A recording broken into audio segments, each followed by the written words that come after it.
and welcome to this special presentation on altered states of consciousness.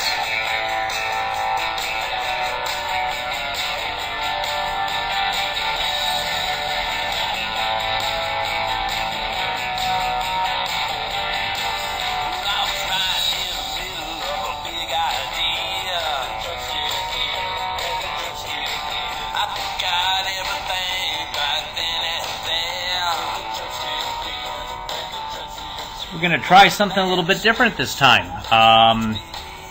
In technical teacher jargon, it's called flipping the classroom, but basically the idea is this. I present to you what I think you really need to know about hypnosis, about drugs, about meditation, about things along those lines, and your job is to watch this video, which ought to last about 20 minutes or so, and to come into class on the Wednesday the 14th, Thursday the 14th, I forget the exact day, but it'll be announced to you, and you come in with at least 4 written questions, observations, things that struck you interesting, things worth discussing. And in effect, you guys talk about it in class, and I kind of chime in where I will.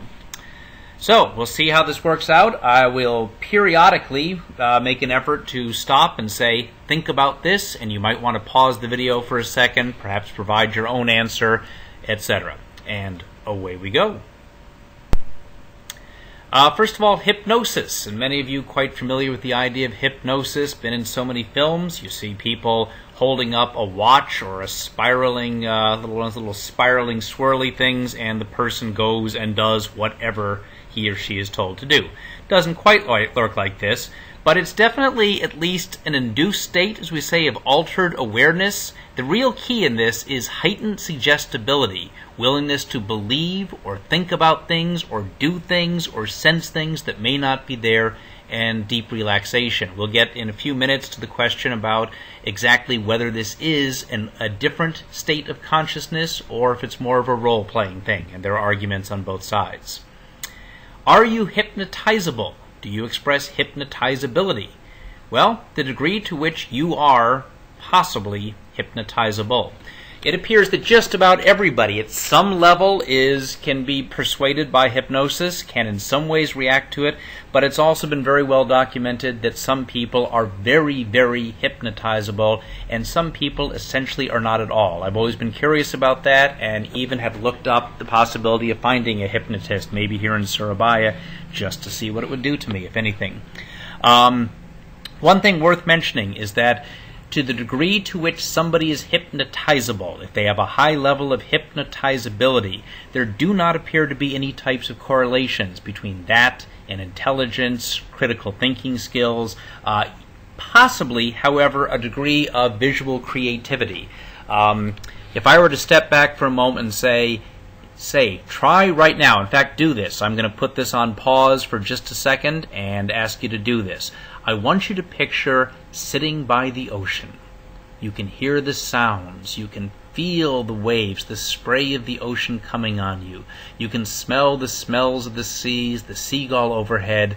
And I want you to close your eyes and for about 30 seconds think about sitting on the beach and touching and smelling and hearing and seeing everything sea-related. Close your eyes for 30 seconds and do that. And for those of you who perhaps were able to sort of feel like, wow, I could really see that. I mean, I could really picture the ocean. I could picture details. I heard some of the sounds. I could almost smell the salt air. Generally speaking, people that are able to come up with images like that and create them in their own head tend to be more hypnotizable. Other folks who just I was on an ocean, I think there was a beach, God only knows, tend to be less hypnotizable. Anyway, little home test for that. Some basic ideas. Can everybody experience hypnosis? And as we've mentioned, to a certain degree, yes, although some far more than others.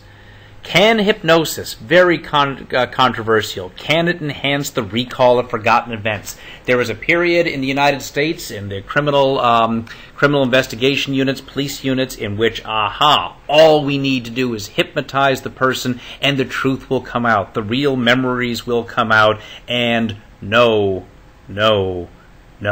shown to be incredibly, incredibly unreliable. Any sense that I will now remember the truth that I had forgotten, repressed long ago, that has been shown empirically just to be invalid. It does not happen that way. Can it force people to act against their will? And, of course, that's something you've maybe seen in movies. A guy is being hypnotized. He's made to take off all of his clothes and beat up somebody or commit a crime that he didn't want to. And perhaps, maybe, possibly, although it's thought in most cases that really isn't likely. A general rule is if it's something that you would simply not do, consciously not do, you're very unlikely to do it under hypnosis. There was actually a number of years ago, very gruesome, about 10 years ago, there was an incident in the United States in which police became aware of a man, a sort of an older guy, sort of disheveled, who called attention to himself. He had been involved in a bank robbery an hour earlier, and the police had caught him, and there are TV cameras everywhere, and he was screaming, "Look, I was hypnotized into this. I was brainwashed. I didn't do it of my own accord, and I am strapped right now with explosives. They forced me to do it. I didn't know what I was doing. They hypnotized me." He's screaming hysterically. Police are not coming near him because he does clearly have a vest with explosives on it. And as horrible as it sounds, the explosives detonated. They were time-released. There was a time bomb on him, and the TV cameras at the time picked up this man being simply blown to bits. Again, because nobody ever talked to him afterwards, was he really and truly hypnotized into behaving in this way, or was it perhaps something of a convenient excuse? Unknowable, doesn't tend to happen all that terribly often. Very quickly, you will notice, and this PowerPoint will be up and available, but I've got a little unit here, a little section here from Philip Zimbardo on hypnosis. Let me go ahead and run it for you for a few minutes, and you can come back. Hypnosis is another, often dramatic window on the different levels of consciousness. People who have the special ability to be hypnotized or hypnotize themselves can experience remarkable changes in perception, memory, emotions, behavior, and bodily function. You are in deep hypnosis.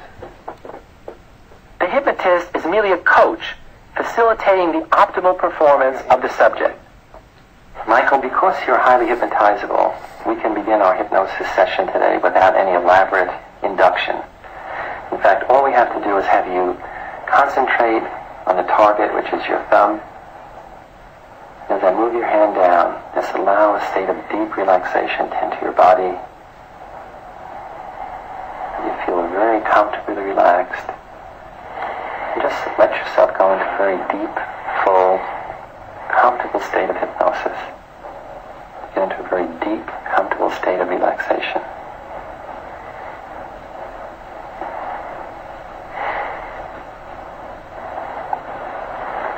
And you know that under hypnosis you're able to change certain aspects of reality, to visualize things and have those images influence how you think, feel. Two different theories.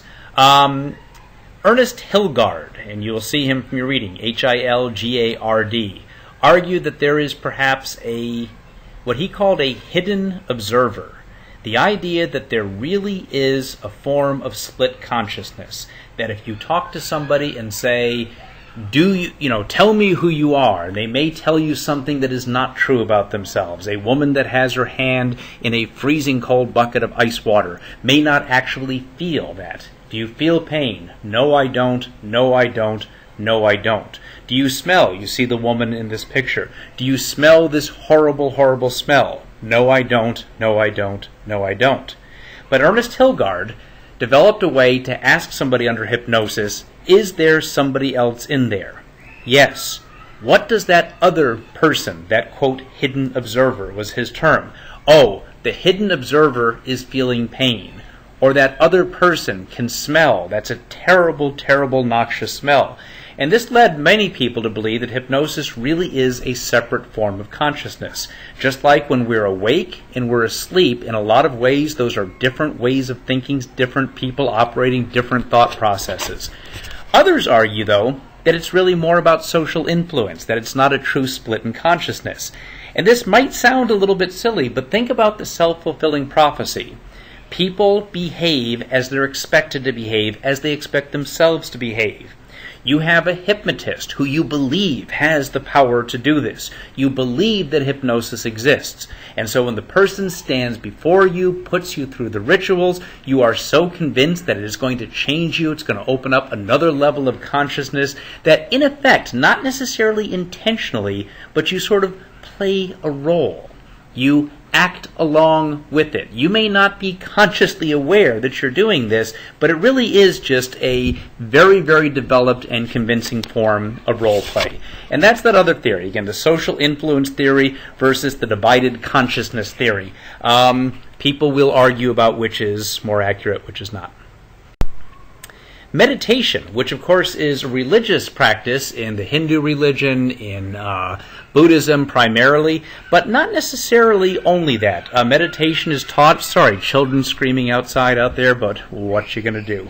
Can also just be used by simply breathing, by repeating common phrases, by simply closing your eyes, focusing, perhaps putting your body in certain positions. If anybody in this room has ever done, or in your homes, I guess is where you are right now, has ever done yoga. Yoga is a form of meditation. It's controlling the body so as to control the mind. A couple interesting articles there. The first one you might want to take a look at your own. Buddhist monks have been put into MRI scans. They have been showed in very, very different levels of brain activity. Different parts of the brain are lighting up, not only during meditation, but compared to other people. Also, monks, people who have been practicing meditation for decades and decades, tend to produce a really high level of gamma rays. Now, I barely understand what gamma rays are, but they're a type of very hard to detect brainwave, and gamma rays are connected to a lot of things. High levels means closer attention to detail, more attentiveness, better memory, and often low levels of gamma rays are affiliated or associated in some way with depression. So the fact that Buddhist monks or monks of any sort or people that swear by meditation, in fact, are probably doing some things to alter their brains in ways that are very satisfying to them. If you're interested at all about a non-religious form of meditation or breathing, there's another link down there. Basically, different types of deep breathing, which, in fact, can help with anxiety, can help with depression, or all around good feeling. That might be kind of a neat thing to play around with a little bit. Maybe we'll do that in class, in fact. Moving on to drugs. Keeping in mind that a drug is anything that alters your brain chemistry, and some things that you may not be thinking about in your day-to-day, in fact, really do count as drugs in a lot of ways. A couple of terms, first of all, worth knowing about. Problem with drugs is that many of them you become dependent. Addicted is the more common word. A couple vocab terms, withdrawal, what happens if the drug is taken away. Stopping the use of it if addiction of some form has occurred. And dependence. It's when you basically need that drug. Now, very, very important to distinguish between the two. There is a physical dependence that can occur. Now, physical means absolute. It is a part of how your body works. Your body simply does not function without the continued use of that drug. Often results in feelings of pain. There are actually a few drugs out there, and alcohol is one of them, by the way. Heroin is another, that you can actually, by suddenly withdrawing after deep, deep addiction, your body just seizes up and stops functioning. Then there's psychological dependence, psychological addiction sometimes called. Remember the difference between physiological and psychological. It's very easy to misread that on an essay question if you're not careful. Your body continues to work. Your body does not need it, but psychologically, you have an awfully hard time functioning without it. Obviously, when you're talking about a physical addiction, the intense physical cravings, you are talking perhaps a more dangerous, certainly a lethal form, potentially, of dependence. On the other hand, people that become emotionally addicted to a substance, that can be a huge problem as well. Among the many that we'll talk about, marijuana, one of the more common illegal drugs, at least in most places, is not physically addictive. It can be, and I've certainly seen this in people I've known become extremely, extremely psychologically addictive, and that can be a problem as well. Misconceptions. A craving for a chemical substance. Even if, and hey, this is quite a line. At what point is it use or enjoyment or experimentation, and when does it become addiction? And I don't know that any two people are necessarily going to come up with the same definition. I think one of the key things to look at is adverse consequences. Adverse, of course, meaning bad, and they can be any number of things. They can be anything from obvious problems with the health, extreme expenditures of money, social issues, you change your behavior, people tend to dislike you, even legal issues. Well, I understand that the penalty for bringing any type of drug into Indonesia is a potential death sentence. I know this, but I really, really want to use the drug.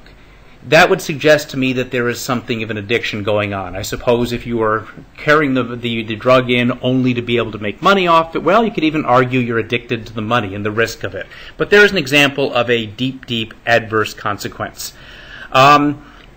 Among the misconceptions, we have a whole series of programs in the United States called DARE, Drug Abuse Resistance Education.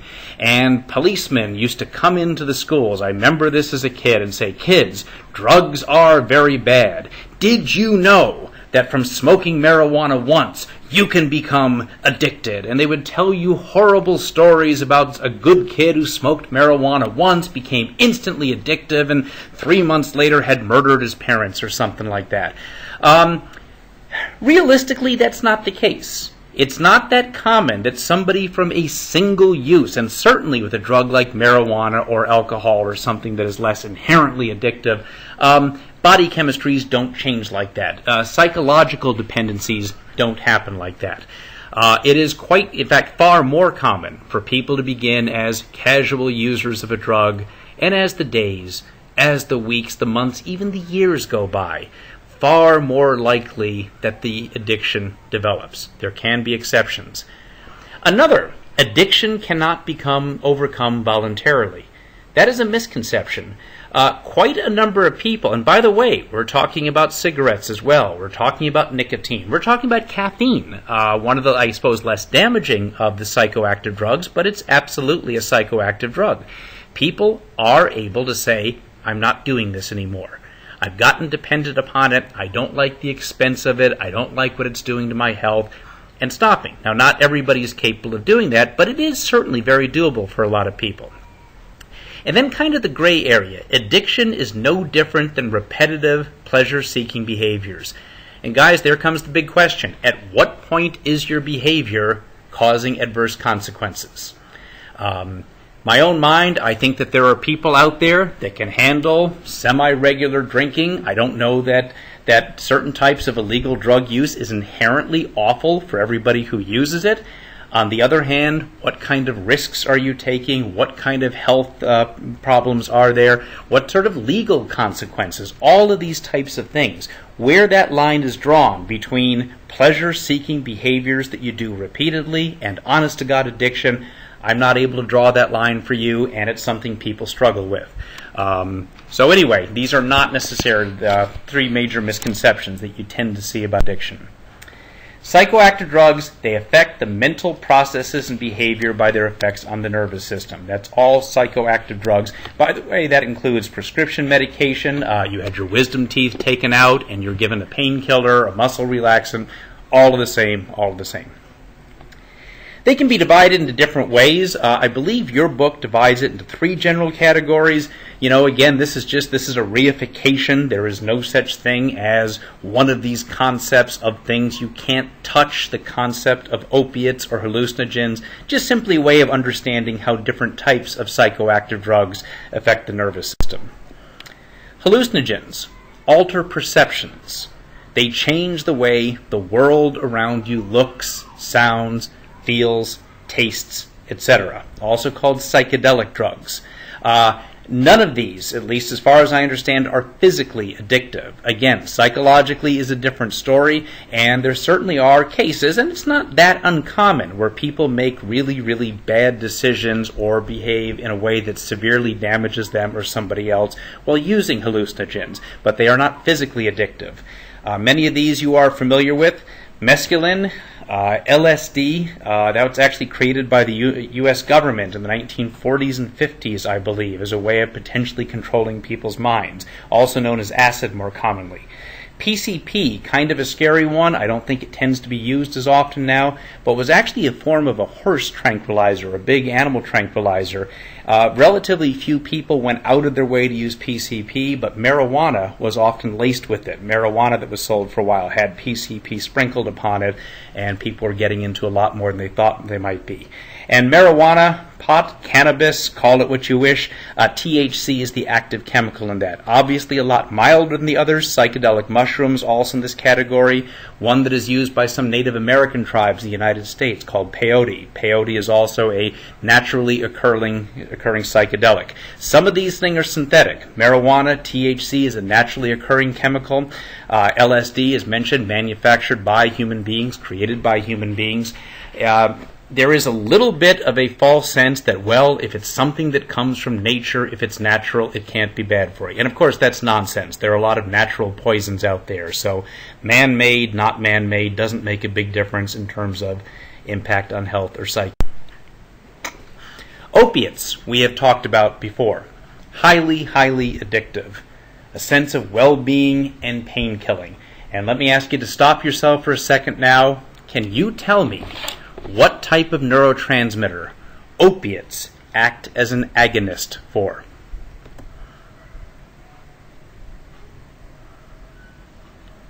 And have you answered your own question? The answer is they are agonists, or acting like a series of neurotransmitters called endorphins. We've talked about this in class, but one of the great dangers of opiates is that if you become addicted, if your body physically becomes dependent upon it, and this is physical addiction, physiological and not simply psychological. In effect, what happens is that your brain gets a message. The message is, we don't need to produce any more endorphins. So the types of little things, you stub your toe, you have a mosquito bite, you have a slight headache, all of these types of things, your body naturally responds by releasing endorphins into your synapses, and they are painkillers. They are numbers. They make things feel better. Somebody who is seriously addicted and is addicted to opiates of any sort, problem is their body doesn't produce those endorphins any longer.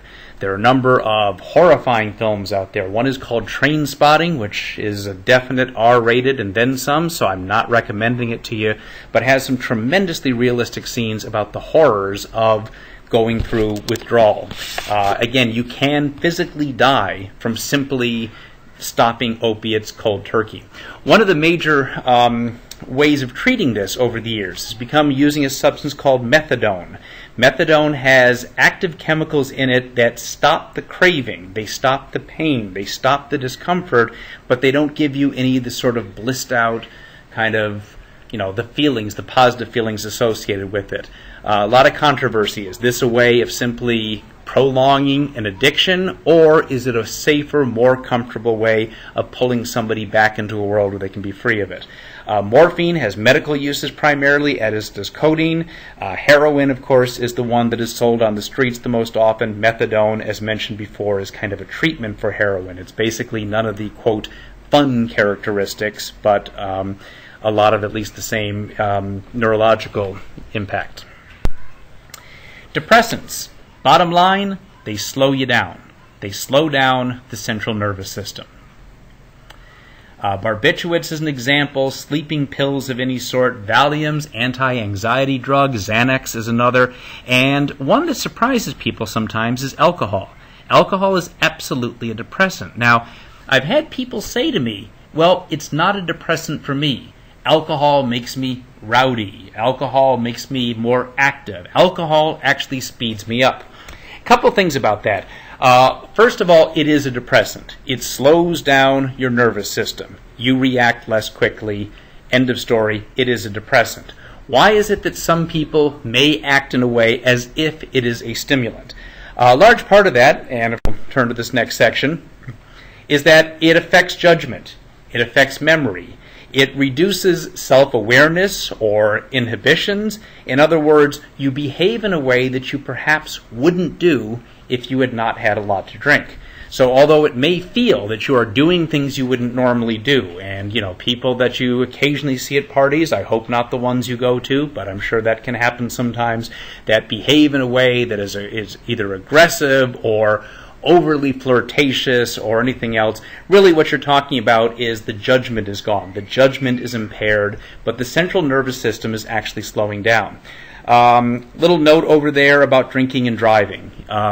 I don't assume that you'd be willing to listen to too much about what I have to tell you about how to live your life, and for a large degree, I think for all of you, that's a really good thing that you're kind of making up your own decisions. You're doing what you decide to do with your life. The one thing I would just ask you to listen to is the whole concept, drinking, driving. Please don't. I know a number of people over the years, people that claim, I actually drive better when I drink because I pay more attention. All of that is absolute nonsense. It has been demonstrated in so many clinical studies. And the bottom line is not that you yourself may be so drunk that you can't stay on the road. That's a certain level of inebriation. But if some other idiot screws up, your reaction times are slowed. You can always call somebody, you can always call a taxi, you can always just say, I'm leaving my car here tonight.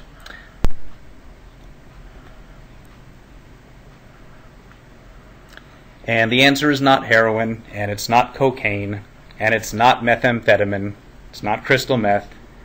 It is, number 1, nicotine, number 2, alcohol. Nicotine itself is not a killer, but the way in which it is taken. You see the woman smoking cigarettes. Smoking kills by far more people on the planet than all these other drugs combined, and it's not even close. Alcohol, number 2, and a distant number 2. By the time you get down into overdoses from crystal meth or heroin or anything else, you are talking about maybe 1% as many, 3% as many, all relatively rare. Now, a couple caveats on that. A drink of alcohol, a beer, does not cause death. And certainly you run into a higher level of addiction with something like heroin, with cocaine, etc. The possibility, although you can actually overdose on a single night of alcohol, though it takes some effort to do that. People particularly young in life, off freshman year at college, that's something that, drinking contests and so forth, and you do read terrible stories where that happens. But over the course of the period, you talk about cirrhosis of the liver, drunk driving, accidents, other health effects for sure, and cigarettes, of course, it's primarily a cancer, high blood pressure thing, etc. But it is interesting that the two most deadly drugs, the drug that kills the most people out there, are the ones that are legal in most parts of the world. Again, a little bit about cocaine here. You can take a look. Basically, though, what it does is it blocks the reuptake of dopamine. And kind of interesting, remember dopamine, too much dopamine in the system seems to be one of the causes of schizophrenia. Interestingly, that with cocaine use, that extra dopamine in the system that sort of speeds things up and adds a sense of euphoria. Crack cocaine, by the way, is simply a distilled, super-powered cocaine. It tends to be smoked, not snorted. Again, tremendously addictive and can. A famous basketball player about 25 years ago named Len Bias was drafted number 3 by the Boston Celtics about 1986.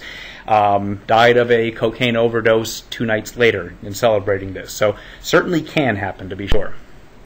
Again, a neat little chart. You can look at this in the PowerPoints if you want, but just kind of a reminder of what the drugs are, what category they fall into, what the pleasurable effects are. And this is something, too, to be realistic. There is a reason why people use these drugs. They're not simply bad things that nobody has any reason to use. Well, all of these drugs have positive effects, or people perceive as positive. Obviously, the adverse effects are far riskier. One thing statistically is that if you begin the regular use of any of these drugs earlier in life, you are more likely in your lifetime to have a problem with it. People that begin experimenting with alcohol or one of the other drugs in their late teens, in their 20s, in their 30s, it's not impossible, but somewhat rare to have a major problem with it. People that begin at 12, 13, 14, 15, absolutely more of a likelihood. Also, looking at families, alcoholism seems to have, and other drug addictions, seems to have a genetic component to it. Recall that it appears to have a lot to do with the hypothalamus and the so-called dopamine circuits, the pleasure circuits within the hypothalamus. Quite possibly, if you have a parent or both parents, or perhaps you have a number of relatives that have had substance abuse problems of some sort, there may be a biological predisposition toward that, and you may be more at risk yourself. Yeah, again, not surprisingly, at least in the United States, alcohol for teenagers more common. Marijuana use kind of dropped, gone, etc., but looked like about 20 to 25% for most times during this time period, reported using it occasionally. And cocaine, very, very, very exceptional and very rare. Drugs tend to go in cycles a little bit. When I was growing up, heroin was something that was done back in the 60s. I know that when I was working with street kids in Seattle, Washington in the early 90s, heroin was back on the streets, and had a number of conversations with young people that had become pretty addicted. You're going to see this chart, and do see it a lot, what causes a behavior, and that nice 1, 2, 3, the biological, psychological, social, cultural influences. In other words, why does somebody use, and let's say not just drug use, but let's even say addiction in this case. Genetic tendencies, absolutely. Some people are more inclined toward addiction or use or overuse of any given type of drug. And also the dopamine reward circuit, it feels good. For some people, it's more active than others. Psychological influences. Certainly with stress, a lot of people respond with significant stress, with too much stress, toward alcohol use, some other type of drug. There's a term called self-medicating. Psychological disorders. You are depressed, you're unhappy, this is a way of getting you through. Again, it's tricky because you can't say that person who drinks or that person who smokes or that it's because of a psychological disorder, but there appears to be at least a link in many cases between them. And also cultural influences. What do your friends do? What's okay within your society? What are things that are accepted by other people? Do other people in your group, for example, what might be considered? I remember moving to living in Germany when I was 20 years old. I went into a kindergarten because we were doing some moving. I was working for this city-based group as an exchange program, and we moved into this elementary school to help move this giant desk for a kindergarten teacher. When we were finished, the kindergarten teacher pulled a bottle of peppermint schnapps, a German liquor, out of her desk drawer and gave us all a shot of schnapps. Now that seemed like a very strange thing for an American, for a kindergarten teacher to have a bottle of liquor in her room. Germans are not a bunch of outrageous drunks who spend all their time drunk. It is, however, a socially acceptable thing to have liquor even in a elementary school classroom at the time where there's some kind of a reward or a thank you. In some cultures, of course, alcohol drinking is completely banned, frowned upon. In other cases, not that uncommon for young people in a responsible way to grow up drinking beer or drinking wine. And finally, and I'm not sure if this is going to play in real time, so you might have to click on it yourself. Again, I'm a little bit new with this technology. But sit back and enjoy the only song ever recorded about addiction to peanut butter. It's from 1968, The One-Way Streets, with We All Love Peanut Butter. Let's see if it works. I'm hoping it does.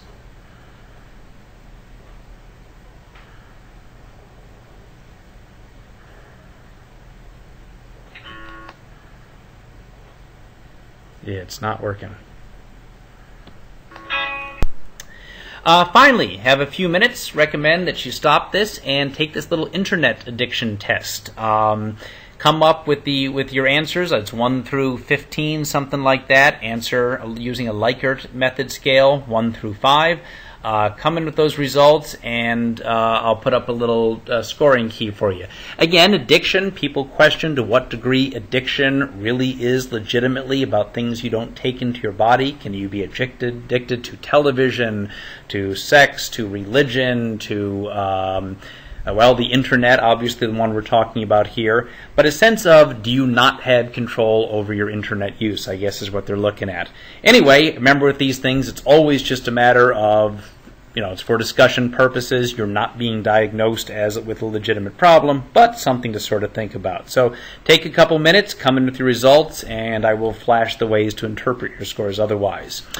So that is it. We are now moving. We'll come into class with this. Again, what you really want to be doing with this and need to be doing is coming in with at least 4 questions, observations, things that struck you interesting, and we'll discuss them in class on, I think it's next Thursday would be the day. Thursday, which ought to be like the 15th or something like that.